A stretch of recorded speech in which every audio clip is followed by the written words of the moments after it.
Tout commence dans un petit village isolé, caché dans les montagnes.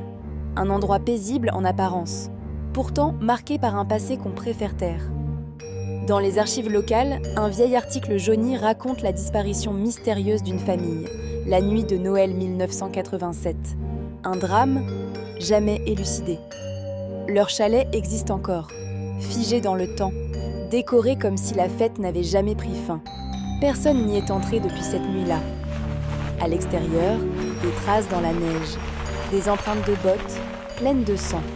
Elles mènent droit vers la forêt, avant de s'arrêter net. Juste à côté, un petit Père Noël en porcelaine, brisé.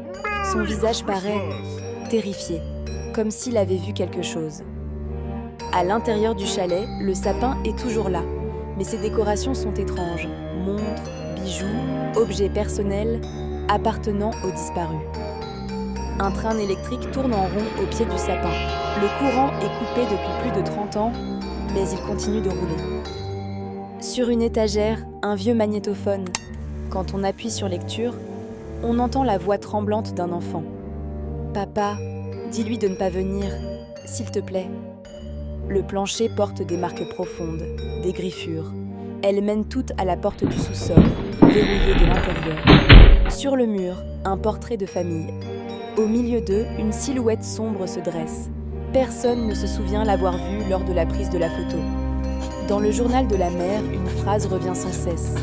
Les enfants disent qu'ils entendent des pas sur le toit toutes les nuits. Sur la table, le repas de Noël est intact, comme si la famille s'était levée en pleine bouchée.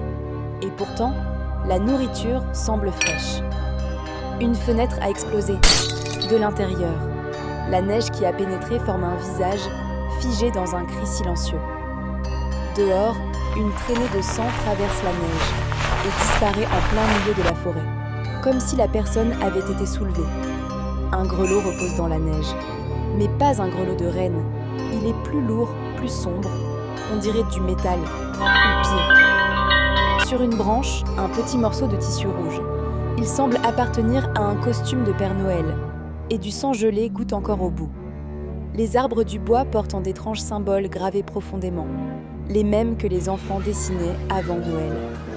Entre les troncs, une silhouette immobile, un faux Père Noël immense, la tête inclinée, ses yeux, 2 trous noirs sans fond. Autour de vous, une respiration lourde résonne, comme si quelque chose de gigantesque suivait chacun de vos pas. Un renne apparaît alors, ou du moins, ce qu'il en reste. Ses bois sont tordus, sa peau arrachée. Il vous observe sans jamais cligner. Au milieu de la clairière, un cadeau énorme tremble violemment. Quelque chose, à l'intérieur, gratte et grogne. Tout autour du chalet, des empreintes tournent encore et encore, comme si quelque chose revenait chaque année pour vérifier si quelqu'un est là. La lune devient rouge, et sous sa lumière, une silhouette avance, traînant un sac qui se débat, qui hurle.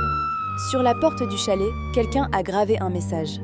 Ne le laissez pas entrer, pas cette fois. Et au centre du salon, la vérité. La famille disparue, assise autour du sapin.